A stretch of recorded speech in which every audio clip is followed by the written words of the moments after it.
Tonight's big stories. The extreme heat prompts a lawmaker to suggest returning to a work-from-home setup, while damage to agriculture caused by El Nino has surpassed the 4 billion peso mark. Did active and retired PNP personnel really cooperate with the ICC on its drug war investigation? We'll try to get some answers from ICC Assistant Counsel Atty Kristina Conti later. And this year's Balikatan exercises continue with Philippine, U.S. and French troops heading out for maneuvers beyond the country's territorial sea. Welcome to the show. I'm Regina Lay. I'm Riza Diaz. And I'm Sean Yao. Damage to agriculture caused by El Nino has surpassed the 4 billion peso mark. The latest El Nino bulletin released by the Agriculture Department shows that as of Tuesday, farming has suffered almost 4.4 billion pesos worth of damage and losses. The hardest hit sector is rice production, which incurred losses of around 2.7 billion pesos. That's followed by high-value crops at over 800 million pesos and corn at around 700 million pesos. In total, over 85,000 farmers and fisherfolk have been severely affected by El Nino. By their tally, there are at least 11 affected regions. These are the Cordillera Administrative Region, Ilocos Region, Cagayan Valley, Central Luzon, Calabarzon, as well as Mimaropa, Bicol Region, Western Visayas, Zamboanga Peninsula, Davao Region, and Soxcargen. It's also no surprise that these provinces are the exact areas areas of some of them having the highest heat indices in the past days were recorded. This day alone, 39 areas experienced a dangerous level on the heat index. The highest recorded temperature was in Dagupan, Pangasinan in the Ilocos region at sizzling 48 degrees Celsius. Now for tomorrow, Pag-asa forecasts that the heat index in 44 areas will reach danger level. The highest forecasted heat index of 48 degrees Celsius will again be experienced in Dagupan. Now remember as well that Pag-asa has been warning that the heat could get worse in May. The State Weather Bureau notes that the heat indices in northern and central Luzon and other neighboring provinces of Metro Manila could reach up to 52 degrees Celsius. That is already considered extremely dangerous heat, which means that heat stroke could be imminent. By experience natin, sa minomonitor natin sa mga lugar, ilang mga lugar sa ating bansa, ang pinamataas ng temperatura na kukuha natin sa panahon ng tag-init ay sa buwan ng Mayo. June, July, meron pa rin epekto ng El Nino. So sa August pa na natin maranasan yung back to normal yung weather pattern natin. So tama po na in-expect natin na madidelay yung ating tag-ulan. Now, some areas may have to brace for possible rotational brownouts again due to thinning supply of power. The Luzon grid was placed under yellow alert from 1 p.m. to 5 in the afternoon earlier today, and then again from 7 to 10 this evening. A red alert was meanwhile declared on the Visayas grid from 3 to 4 this afternoon, and it moved down to a yellow alert tonight from 8 to 9 p.m. The Mindanao grid was also temporarily placed under yellow alert from 1 to 3 in the afternoon. The National Grid Corporation of the Philippines explains that they issued a yellow alert status due to high power demand, and the exported power supply from Luzon to Visayas also dropped earlier. And due to the extreme weather conditions, the extreme heat, one lawmaker has suggested that we should all return to a work-from-home setup. JC Cosico has the details on that. JC, what can you tell us about this? Sabi nga, hindi na biro ang init ng panahon ngayon. And as Pag-asa has warned, it will be much hotter by the month of May. That's why Camarines Sur Congressman El Rey Villafuerte suggested that government and the private sector should consider returning the work-from-home setup. He said that such will protect the workers from the extreme heat made worse by the El Nino phenomenon. Villafuerte said that there is a law that allows employers from the private sector to implement work-from-home arrangements should the need arise. Some employees we asked to welcome the proposal, like Louis, a PWD who works as a clerk in a government office in Manila. He says the heat has been unbearable these past weeks. Masakit yung ihip. Parang kinukurot na ako ng araw. Parang pagkarating ko ng opisina, wasted na yung katawan mo. Pagod na pagod ka na. Dahil sa sobrang init na. Jomar, who also commutes to work every day, shares his sentiment.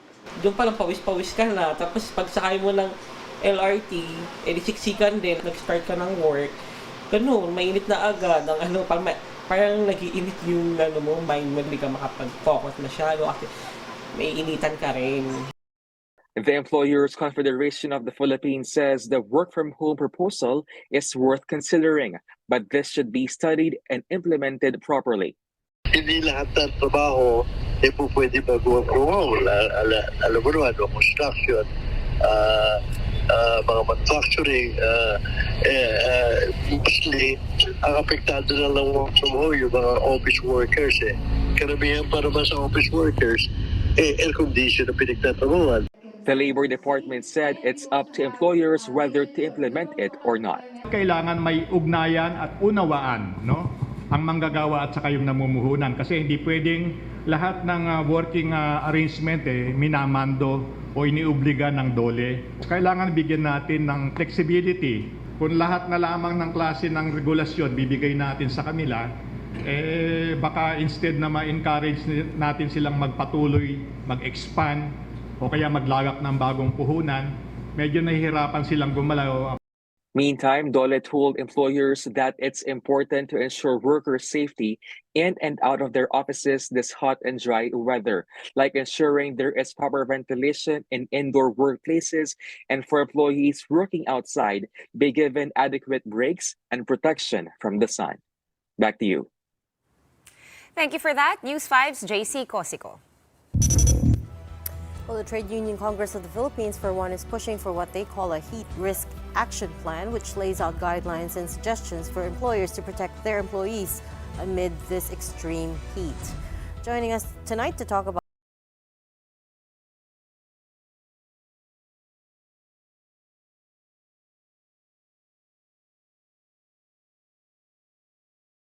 for televiewers. Let's talk about this heat risk action plan that the TUCP is proposing. Run me through the most important points, the most important guidelines that you want to lay out. Yes, the TUCP Heat Risk Action Plan actually takes off from the OSH law of 2018, which essentially states that there be occupational safety and health plans. And now that we are facing extreme heat, dangerous levels, even nearing over 50 degrees Celsius, we actually propose that there be a heat risk action plan for every workplace, that this would be the basics. So there are 5 components there. One is that we are advocating for a heat break from 11 a.m. to 2 p.m., especially for those outdoor workers, especially our construction workers, so that they could have longer rest to protect them from the heat. We also advocate for body-body system, wherein, especially in factories, wherein we have workers in assembly lines, they could check on one another whether their co-worker is already feeling under the weather because of the extreme heat. We also advocated for free water and alongside hydration reminders so that the company, especially using its public announcement system, can remind workers to drink water even before they feel the thirst. We also advocated for as simple as better ventilation, opening the windows, investing in additional electric fans so that we can cool as much as possible, lower the temperature in the workplace. And then lastly, we advocated for heat stress orientation sessions that the Occupational Safety and Health Committee of each workplace, led by their safety officer, can do, and that there be refresher weekly courses so that workers know what is heat stress and what we can do about it. Okay, Carlo, can you tell us whether this is sector dependent? And if so, have you identified which sectors? Like you mentioned, some people work outside where it's a lot hotter than it would be for a worker inside. So which sectors are truly in need of this heat risk action plan? And if you know, can you share with us if anybody already has one? Yes, primary sectors identified with heat risks actually leading to occupational safety and health injury would be one, the construction sector, wherein you have construction workers directly working under the heat of the sun. And then, of course, those in the manufacturing and industrial setting, primarily the factory workers, especially those smaller factories wherein ventilation is really a very big problem. And when they deal with machines that emit very high heat air emissions. With regards to whether there be sectoral plans and that there be a heat risk action plan for each sector, we believe that the heat risk action plan, which I have just discussed, would just be the foundational. We believe that most, unfortunately, occupational safety and health committees do not still have a heat risk action plan. No less than the Department of Labor and Employment has only a labor advisory on this matter, which was issued, I think, a year or 2 years ago on this matter, especially just encouraging flexibility in uniform policy and providing free hydration. We want the Department of Labor and Employment to be more proactive. The TUCP has already recommended a heat risk action plan, and that's why we are calling on DOLE to now convene the National Tripartite Industrial Peace Council so that we can come up with a new department order on this heat risk action plan that all workplaces be required to have one. Carlos, you earlier mentioned and you're pushing for this heat stress orientation sessions. Can you elaborate on that? Yes, the heat stress orientation sessions, actually orientation center sessions are not new. They are usually done by the HR departments of workplaces or of the OSH committee, safety officers. You have like fire, earthquake drills, and that is similar to that. But in this case, the one that we are trying to inform workers about is heat stress. Unfortunately, while the temperature and heat is just commonplace now, we read it every time in the news, many workers are still do not know much about the symptoms of heat stress. Many workers just try to shrug it off as just feeling under the weather, but actually that could be heat stress already. The symptoms of it, which unfortunately could lead to as much as heat stroke, such as the Department of Health already receiving numerous reports of that happening. So the heat orientation session will discuss what is heat stress, and then afterwards, this is not a one-time thing. So every week afterwards, there could be training guides or there could be refresher courses, much shorter sessions, so that we can ensure that the heat stress and heat risk action plan will always be in the mindset of our workers. Out of the 5 points that you laid out, 4 of them are easy enough to implement. That's the buddy system, free water, better ventilation, and heat stress orientation. The one that I think you might come up to opposition against would be number 1, which is a heat break between 11 a.m. to 2 p.m.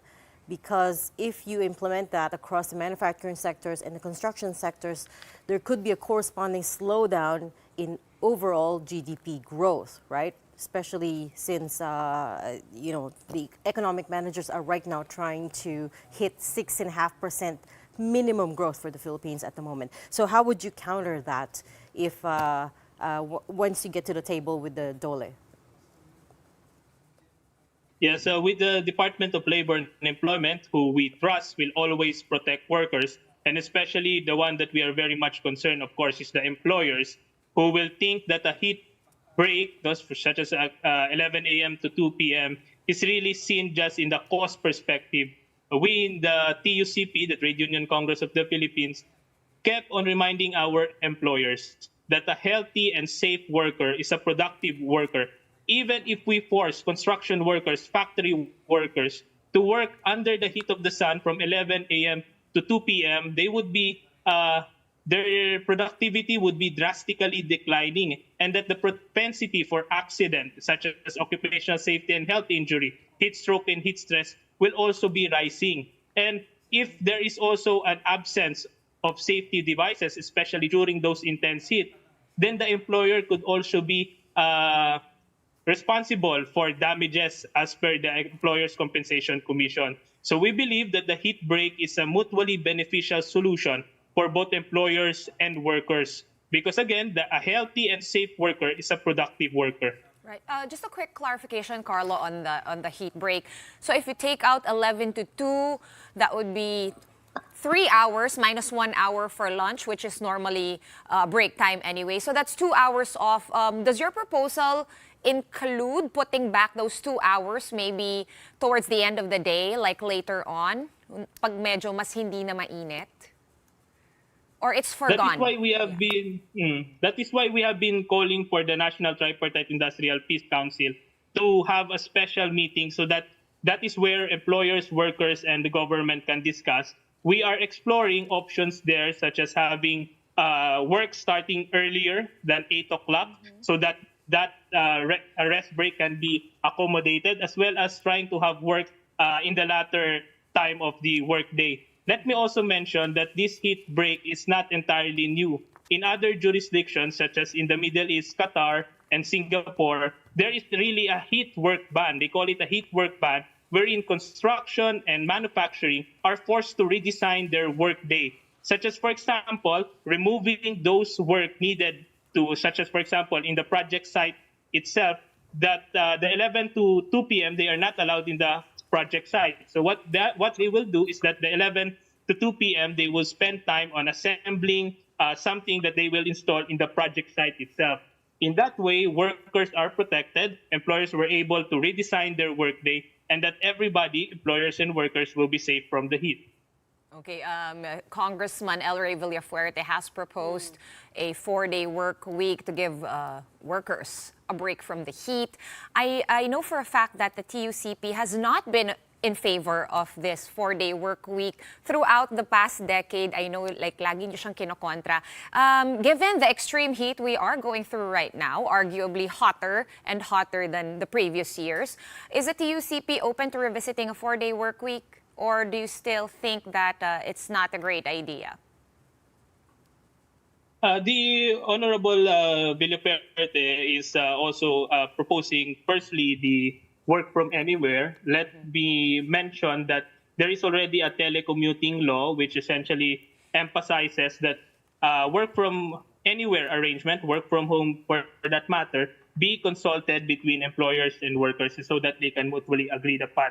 With regards to our stand on the compressed work week, wherein you have 4-day work week, that is also not entirely new, but the TUCP kept on reminding that a compressed work week is not a one-size-fits-all, especially for labor-intensive industries. If you force workers to work beyond 8 hours, that would increase the propensity for accident and decrease their productivity for the 2 hours extended because of the 4-day work week. Secondly, the labor code states also that any work done beyond 8 hours should be paid with an overtime pay. So that is something that employers and workers should also need to seriously consider.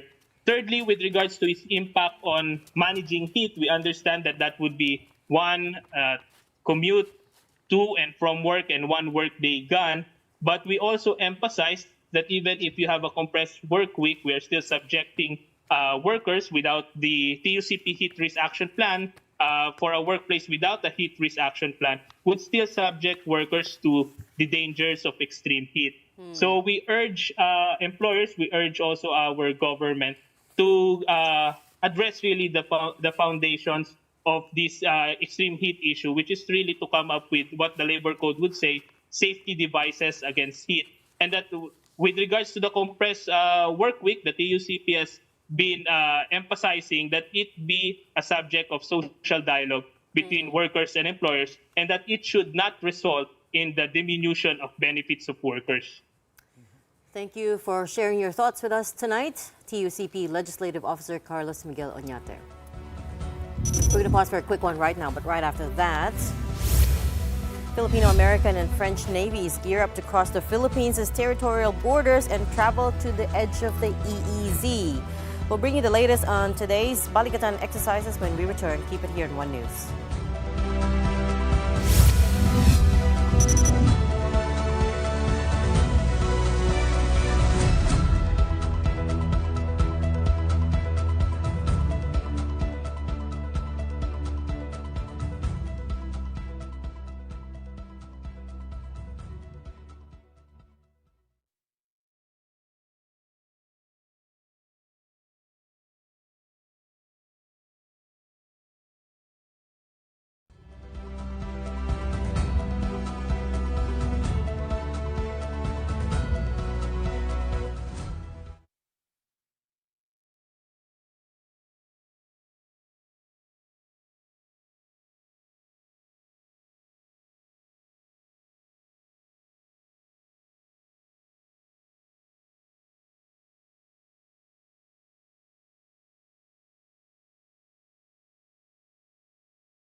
You're watching the big story here on One News. The Balikatan drills continue with more naval exercises as Philippine, U.S., and French troops head out for maneuvers beyond the country's territorial sea. Rainiel Pawid with that story. Balikatan 2024 heats up with more drills at sea. The participating naval ships have reached the northeast of Dumaran Island after departing from Puerto Princesa yesterday. The landing exercises continued, and from a civilian point of view, each one seems to get more complex than the last. Ngayong araw nga ay sisimulan na ang cross-deck landing activity dito sa northeast ng Palawan para sa Balikatan 2024. Itong Philippine Navy chopper sa aking likuran ay unang maglaland doon sa nasa likod na ship natin ng French Navy. Susundan yan doon sa US Navy at babalik doon sa isa pang barko ng Pilipinas. From the BRP Ramon Alcaraz, the Philippine Navy chopper was able to successfully make its way to the BRP Davao del Sur. The French Navy also did vertical insertion drills, wherein personnel had to slide down a moving helicopter. They simulated actually a medical evacuation and vertical replenishment. So they lowered a person and then they retrieved it. There's also the RAS drill, or the replenishment at sea activity, wherein all four frigates had to move side by side around 50 to 70 yards apart.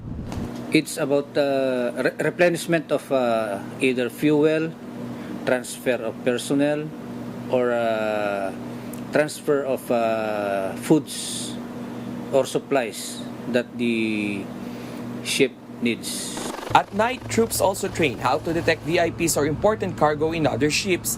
In what they call high-value screening, the Balikatan drills will continue tomorrow as the ships cross beyond the Philippines' territorial sea into our exclusive economic zone, which is also being claimed by China.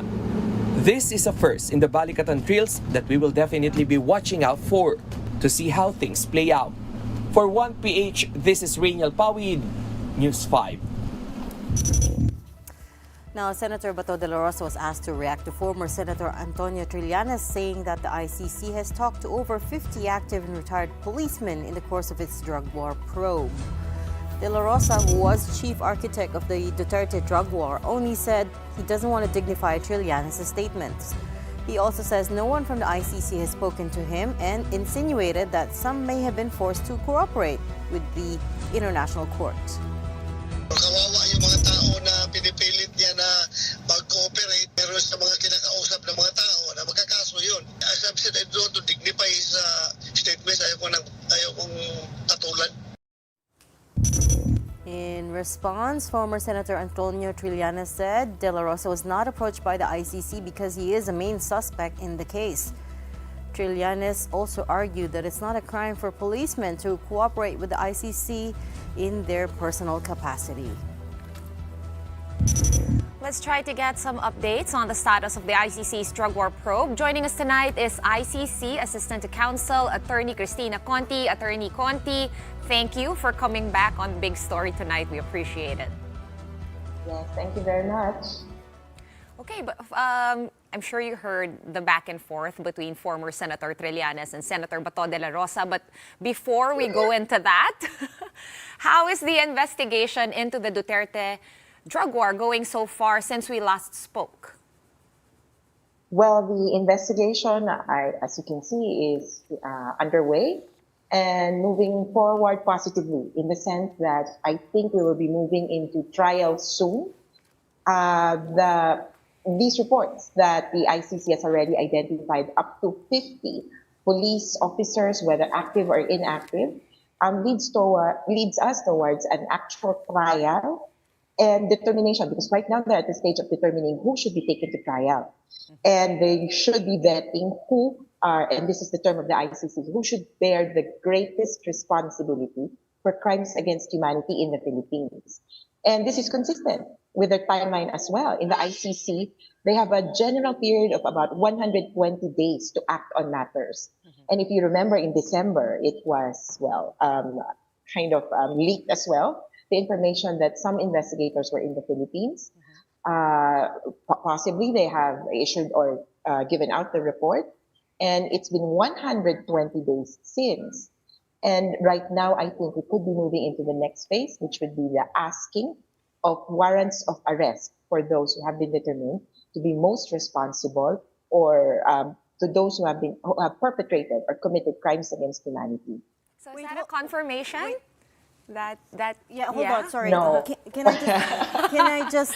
On our part, I cannot confirm. I'm so sorry, because we represent victims. Yes. On one end, the victims group, their representation, it's separate from the team of the prosecutor, which on its own has a separate team of investigators. Actually, the investigators will not be joining us in court. So they're kind of behind the scenes. And second, as to the warrants of arrest, they are kept confidential. And I would say it's no news is good news, because the warrants of arrest, they're not declared, they're not announced, they're not public. And I would say, if the next time we hear from the ICC, we might hear from them the arrest already of some of the suspects. There's just this one instance that they announced ahead of time before the actual arrest, that this was the case of President Putin, whom they had no chance of arresting, which is why they announced that there was a warrant of arrest issued against him. And I think that jives clearly with the objective of the ICC, to stop these abuses rather than punish the perpetrators. That is one crucial objective of the ICC. It was established precisely to prevent these killings or these abuses. You said they're trying to answer this question: who should bear the greatest responsibility for the crimes against humanity committed in the Philippines? So that means they have established, first of all, that crimes against humanity were conducted here.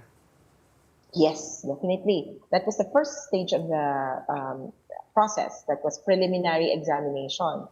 During that stage, I know that a lot of things were raised, but the government I think, made a crucial mistake in questioning jurisdiction right off the bat. Their main argument then was, we are investigating. But what they forgot was how to, weasel your way out of the fact that crimes against humanity have been committed in the Philippines. Anyhow, I think it's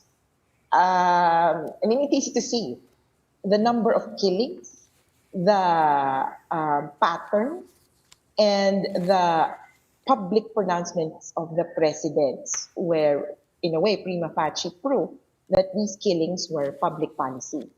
So that is clear at this stage of the process. Crimes against humanity have been committed in the Philippines between November 2011 until March 2019. Attorney, have you heard of the ICC talking to active and retired policemen? And if so, do you agree with former Senator Trillanes that there's really nothing wrong if they are actually doing so? I have heard of reports, but I cannot confirm as I am not in touch with any of these policemen. As to whether they could be held to account by whom, we've always been asking actually police officers who have conscience to come out with the truth. Initially, really, the victims are just asking for the truth of what happened and why their kin has died or has been victimized in this war on drugs. Truth is an important part in transitional justice. And if any of these officials would like to point out how and why, and then that would be helpful to the victims. What is rather tricky about this is that the individual incidents, we have reports already. They kind of know what happened. One day, the policeman came in and said they had a bypass, etc. Of course, there's an alternative narrative. But what they would like to know is why all this happened and the connection between the president's pronouncements that there would be killings, kill, and why the killings happened on the ground. That connection is something that has to be established clearly. And we are at that stage of connecting, and which is why these insider witnesses possibly would be very crucial to this trial eventually, because they will connect, they will tell us how the directives were sent out. Right now, what we have on paper would be the Command Memorandum Circular, Tokhang, which tells us they were supposed to knock on people's doors and ask the alleged addicts to stop their pedantic lifestyle, their lumpenic tendencies. But in this case, what happened in the Philippines, why did the killings happen? And if there was instruction, then perhaps now we will hear from insider witnesses what really happened. Okay. Is it true that there were quotas? Is it true that there was the palit ulo system, or trying to point out somebody else in place of yourself, and so forth? So I think with these police officers, we're just looking for one to break. Well, Attorney Conti, I don't know if you caught this, you might have. Yesterday in a palace briefing, the DOJ did say something. Their reaction was that PNP personnel can be sanctioned if they do cooperate with the ICC because it goes against government policy.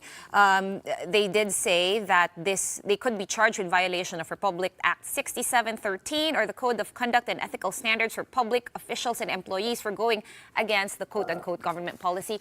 Can you comment on that? Can that really happen or be done? Well, I don't think that law fits right well, because that law talks about public service and talking about the truth, telling and giving justice to victims of grave crimes is conduct that is helpful to the general public and to the public interest. But, well, to be precise, I've been looking at the administrative rules.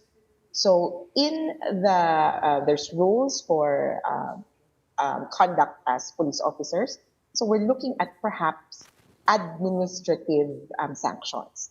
And that is a very tricky area, because when you say administrative sanctions, this is your employer saying that you did something wrong, and it could go a whole range of acts. I have looked at the rules now, and there is one possible offense that could be invoked, and that would be disloyalty to government. Ah, But I don't know how quite they will fashion this kind of cooperation with the ICC or with any investigation as disloyalty to government, which is beholden to the general public. So I have yet to see what particular provision that I will cite. But right now, this conduct prejudicial to the interest of service, I don't think that will stick. But of course, I mean, I can't, hindi ka pwedeng magsalita ng patapos. These kinds of political actions can clearly hamper you and, hound you for the rest of your life. Political persecution is very rampant in the Philippines. President Marcos, despite the falling out he's had with former President Duterte, has already said that he will not hand Duterte over in case the ICC comes bearing down on him. Let's say hypothetically, again, the answer to the question of who bears the greatest responsibility to the drug war, and let's say hypothetically the answer to that is former President Duterte and he is issued an arrest warrant. How would that play out to the best of your knowledge? Well, I would say that the PNP still has the responsibility to serve an international warrant of arrest in case the International Criminal Court issues one against any individual, any Filipino. But then in the alternate, just to be clear, when we say greatest responsibility, it could be a group of persons actually. Sorry, but it kind of feels like grammatically incorrect. But in the ICC, if they determine that there's a group of persons, and I could imagine that that group of 50, if it was proven that this group of 50 collectively decided, through consensus or through some form of system, how to go about the war on drugs, they could all be taken to court. But anyhow, as to the enforcement of a warrant of arrest, the PNP could actually be pressured on several fronts. One, the PNP is a member of the Interpol, and they are required to cooperate on matters of information. Not exactly enforcement, but that's one way ahead already. That's cooperation as to the whereabouts of possible suspects. Second is, and this is a little bit political, President Marcos has been going around all over the world asking for investments, asking for assistance for the Philippines. And if one of these nations said that, well, in return for this, will you cooperate with the ICC? Or if one of these countries point out, why are we choosy as to the application of the rule of law or a rules-based order? Imagine us asking for assistance as regards the West Philippine Sea based on an international tribunal decision. And then on the other hand, disregarding a decision or an action from the International Criminal Court of similar stature, then I would say this could be pressure on the Philippine government to deliver. So ICC cooperation in exchange for Navy frigates is a potential scenario. Or investments, or I don't know. Thank you so much, ICC Assistant to Counsel Attorney Kristina Conti, for your insights once again. Well, up next, we'll take a closer look at the newly renovated Batangas Port, which was inaugurated by no less than President Marcos. That and more when the big story returns. Keep it here on One News.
Welcome back. You're still watching the big story here in One News. Now, still some ways to go before we see a rehabilitated NAIA. But down south, the Batangas port has gotten some upgrades. Maricel Halili has the report. With the Philippines in the thick of summer or dry season, plenty of travelers are out for vacation. That's why passengers welcome the launch of the newly renovated Batangas port. President Marcos also highlighted its role in driving economic activity. It gets pretty jam-packed at the Batangas port whenever there are long weekends and holidays. And now, with the passenger terminal building expanded, there's more room to accommodate the influx of travelers. From 2,500 people per day, the port can now take in at least 8,000 daily. The port can now also accommodate 3 times more passengers per year.